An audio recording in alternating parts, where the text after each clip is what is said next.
Lotus reality and agro farming వారు premium farm land projects మన పొలం ఫేజ్ 1, 2 మరియు 3 కంప్లీట్ చేసుకొని మన పొలం phase 4 Wasar village at Narayana Khed లో ఆగస్టు 15 ఇండిపెండెన్స్ డే రోజు గ్రాండ్ లాంచ్ చేయడం జరుగుతోంది. లాంచింగ్ మరియు ఇండిపెండెన్స్ డే సందర్భంగా 5 గుంటాస్ ల్యాండ్ అవుట్ రేట్ లో బుక్ చేసుకున్న వారికి 1,50,000 రూపాయల డిస్కౌంట్ తో పాటు 2 గ్రాముల గోల్డ్ ఫ్రీగా ఇస్తున్నారు. పూర్తి వివరాలకు సంప్రదించండి. జై శ్రీమన్నారాయణ. జ్ఞానానందమయం దేవం నిర్మలా స్ఫటికాకృతం ఆధారం సర్వవిద్యానాం హయగ్రీవ ఉపాస్మే. ఆపదాపహర్తారం ధాతారం సర్వసంపదాం లోకాభిరామం శ్రీరామం భూయో భూయో నమామ్యం. ఆదిత్యాయ సోమాయ మంగళాయ బుధాయ చ గురుశుక్రశనిభ్యశ్చ రాహవే కేతవే నమః. మనం ఇప్పుడు ఈ వీడియోలో జనవరి 1, 2025 నుంచి డిసెంబర్ 31, 2025 వరకు సంవత్సర ఫలితాలు తెలుసుకుందాం. అందులో ముఖ్యమైన 4 గ్రహాలు. అవి ఏంటంటే గురుగ్రహము, శనిగ్రహము, రాహుగ్రహం, కేతుగ్రహం. ఈ 4 గురించి మాత్రమే చెప్పడానికి మనకు వీలు ఉంటుంది. అంటే మిగతా గ్రహాలు అంటే రవి, బుధ, శుక్ర, కుజ గ్రహాలు ఇవి మారుతూ ఉంటాయి. కొన్ని 30 రోజులు, కొన్ని 45 రోజులు.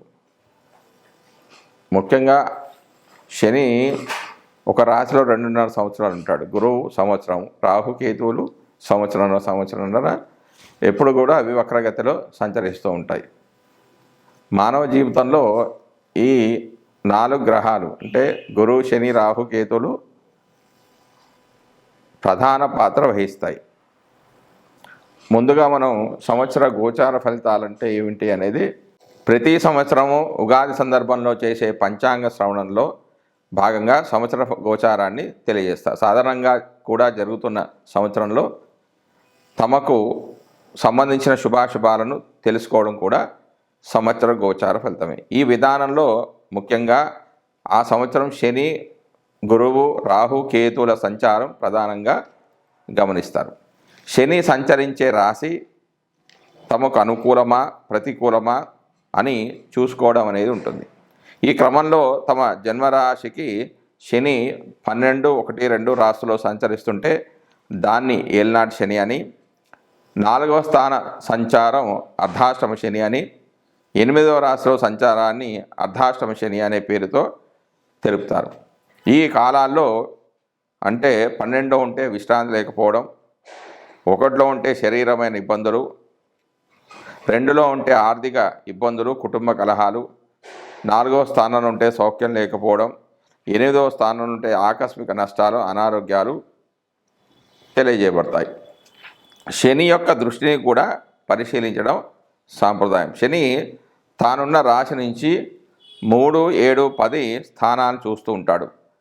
ఆ రాశిలో తమ జన్మరాశి ఉన్నప్పటికీ జాగ్రత్తలు తీసుకోవడం అవసరంగా సూచిస్తారంటే ఈ 3, 7, 10 స్థానాల దృష్టి ఏ రాశిపై అయితే పడుతుందో ఆ స్థానాల్లో కొంచెం జాగ్రత్తగా ఉండాలని శని సూచిస్తాడు. అంతేకాకుండా శని సంచరిస్తున్న రాశి తన దృష్టి ఉన్నటువంటి రాశులను తమ జన్మరాశి నుంచి ఏ భావాలు అవుతాయో ఆ భావాల విషయంలో జాగ్రత్తలు తీసుకోవడం కూడా గోచారంలో భాగమే.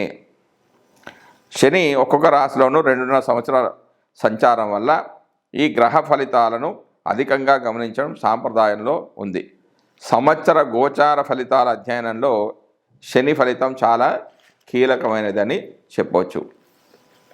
గురుగ్రహ సంచారాన్ని కూడా సంవత్సర గోచారంలో భాగంగా పరిశీలిస్తారు. గురువు తానున్న రాశి నుంచి 5, 7, 9 రాశులను చూడడం వల్ల ఆయా రాశుల వారికి అనుకూలతను తెలియజేయడం జరుగుతుంది. జన్మరాశి నుంచి 2, 5, 7, 9, 11 రాశుల్లో సంచరిస్తున్నప్పుడు ఆర్థిక, సంతాన, వైవాహిక సంతృప్తి, లాభాలను పొందవచ్చు. గురుదృష్టి ఉన్నటువంటి భావాల్లో లోపాలున్నా కూడా సరిదిద్దబడతాయి. ఆ సంవత్సరంలో ఏ కార్యక్రమాలకు అనుకూలమో ఏ కార్యక్రమాలకు ప్రతికూలమో కూడా గురుగ్రహ గోచారం ద్వారా మనం గమనించవచ్చు. నూతన సంకల్పాలు నెరవేరడానికి, వివాహ సంతానాది అంశాల్లో పరిపూర్ణత కోసం గురుగ్రహ గోచారం అనుకూలంగా ఉండే విధంగా చూస్తుండడం అనేది సాంప్రదాయం. రాహుకేతువులు తామున్న రాశులకు అనుసరించే భావాలకు సంబంధించిన అశుభ ఫలితాలను ఇస్తుంటాడు. ముఖ్యంగా 3, 6, 11 స్థానాల్లో తప్ప మిగిలిన స్థానాల్లో ఆయా భావాలకు లోపాలను తెలియజేయడం గోచార సాంప్రదాయం. ఏదైనా శుభగ్రహంతో కలిసి ఉన్నప్పటికీ ఆ గ్రహం యొక్క శుభత్వాన్ని తగ్గించే విధంగా రాహుకేతువు గ్రహాలు ఉంటాయి. అందువల్ల ప్రతి రాశి వారికి రాహుకేతువు ఉన్నటువంటి భావాలను జాగ్రత్తగా చూసుకోవాల్సి ఉంటుంది. శని, గురువు, రాహు, కేతువులు అధిక కాలంలో ఒకే రాశిలో సంచరించడం వల్ల సంవత్సర ఫల నిర్ణయంలో వీరి ప్రాధాన్యం అనేది అధికంగా ఉంటుంది. జై శ్రీమన్నారాయణ. జనవరి 1, 2025 నుంచి డిసెంబర్ 31, 2025 వరకు మేషరాశి వారికి గోచార ఫలితాలు. ముఖ్యంగా గురువు జనవరి 1, 2025 నుంచి 13 మే 2025 వరకు 2వ రాశిలో సంచరిస్తున్నాడు. 2వ రాశిలో సంచారం శుభ ఫలితాలను ఇస్తుంది. 2వ స్థాన ఫలితాలతో పాటుగా తాను వీక్షించే 6, 8, 12 భావ ఫలితాలను కూడా ఇస్తాడు. అవి ఈ విధంగా ఉన్నాయి. సంతాన వృద్ధి, ఉద్యోగ వృద్ధి, కీర్తి వృద్ధి కలుగుతాయి. అన్ని సుఖాలు సౌకర్యాలు కలిసి వస్తాయి. నానామూలక ధనాదాయం అనేది ఉంటుంది. మంచి ఆలోచన శక్తి, సరైన నిర్ణయాలు తీసుకోవడం అనేది ఉంటుంది. 6వ స్థానాన్ని వీక్షించడం ద్వారా వ్యాపారంలో నష్టాలు రాకుండా కొంత నష్ట తీవ్రతను తగ్గించే ప్రయత్నం చేస్తాడు. విదేశీయానాలు ఉంటాయి, ఖర్చులు తగ్గుతాయి, దూర ప్రయాణాలు చేస్తారు. కొంత కష్టపెట్టి అయినా సరే మనం అనుకున్న పనులు పూర్తి అయ్యే విధంగా గురుడు ప్రేరేపిస్తాడు. 2వ స్థానానికి 12వ స్థానమైన 12వ స్థానం వేదస్థానమైంది కాబట్టి ఇందులో రాహు భగవానుడు స్థితి చెంది ఉండడం చేత పూర్తిగా శుభ ఫలితాలు అనేవి రావు. కేవలం 50% శుభ ఫలితాలు మాత్రమే జాతకుడు పొందుతాడు. తర్వాత 14 మే 2025 నుంచి 17 అక్టోబర్ 2025 వరకు 3వ స్థానంలో సంచరిస్తున్నాడు. 3వ రాశిలో సంచరించే కాలంలో అనారోగ్యానికి గురి చేస్తాడు. చిన్న చిన్న తగాదాలు ఉంటాయి. తన ప్రత్యేక దృష్టి చేత 7, 9, 11 భావాలను వీక్షించడం ద్వారా ఉన్నత పదవులను పొందడం, పితృదేవతల తల్లిదండ్రుల అనుగ్రహానికి పాత్రలు కావడం ద్వారా పదోన్నతి, దూరదేశం నుంచి కానీ ప్రభుత్వం నుంచి కానీ గౌరవ మర్యాదలు లభిస్తాయి. 3వ స్థానానికి వేదస్థానమైన 7లో పాపగ్రహ వేద వలన ప్రయాణం, నేత్రరోగం, పైత్యము, శూలలు, వివిధ రకాలుగా ధన వ్యయం అనేది జరుగుతుంది. కేవలము ఇందులో 20% మాత్రమే శుభ ఫలితాలు జాతకుడు పొందుతాడు. తర్వాత అక్టోబర్ 18 నుంచి డిసెంబర్ 4వ తారీఖు వరకు 4వ స్థానంలో ప్రవేశిస్తున్నాడు. జన్మరాశి నుంచి 4వ స్థానంలో సంచరించే కాలము చాలా మంచిది. ఇందులో కొంచెం సుఖం తక్కువగా ఉంటుంది. కష్టించే తత్వం కలిగజేస్తాడు. దూర ప్రయాణాలు చేయిస్తాడు. ఆస్తులు కరిగించి వేస్తాడు. ఉద్యోగంలో ఇబ్బందులు కలగకుండా కొంచెం జాగ్రత్తలు అనేవి కలిగజేస్తాడు. నిరాశకు లోను కాకుండా గురుగ్రహం ప్రేరేపిస్తుంది. సాటి వారితో జాగ్రత్తగా ఉండే విధంగా చూస్తాడు. ఈ కాలంలో ఇబ్బందులు కలిగినా కూడా అతి తక్కువగా నష్టాలు కలిగే అవకాశం అనేది ఉంది. తర్వాత డిసెంబర్ 5 నుంచి డిసెంబర్ 30 వరకు వక్రగతిలోకి సంచరిస్తున్నాడు. సంచరించడం ద్వారా అనారోగ్య సమస్యలు ఉంటాయి కానీ చాలా తక్కువగా ఉంటాయి. పెద్ద సమస్యలు అనేవి చిన్న తగాదాలుగా మారుస్తాడు. ధనాదాయం అనేది కొంచెం మామూలుగానే ఉంటుంది. తర్వాత శని యొక్క ఫలితాలు. మేషరాశి వారికి శని జనవరి 1, 2025 నుంచి మార్చి 28 వరకు కుంభరాశిలో సంచరిస్తున్నాడు. జన్మరాశి నుంచి 11వ స్థానంలో సంచరించే కాలంలో శుభ ఫలితాలను ఇస్తాడు. కీర్తి ప్రతిష్టలు పెరుగుతాయి. పదోన్నతి, సంఘంలో హోదా అనేది పెరుగుతుంది. బంధుమిత్రుల సహాయ సహకారాలు అందుతాయి. తన ప్రత్యేక దృష్టి చేత 1, 5, 8 స్థానాలను వీక్షించడం ద్వారా అధిక శ్రమ, అత్యల్ప ఫలితాలు ఉంటాయి. అంటే ఎక్కువ కష్టపడ్డా కూడా ఫలితాలు అనేవి చాలా తక్కువగా ఉంటాయి. సంతానానికి, కలత్రానికి కీడు అనేది జరుగుతుంది.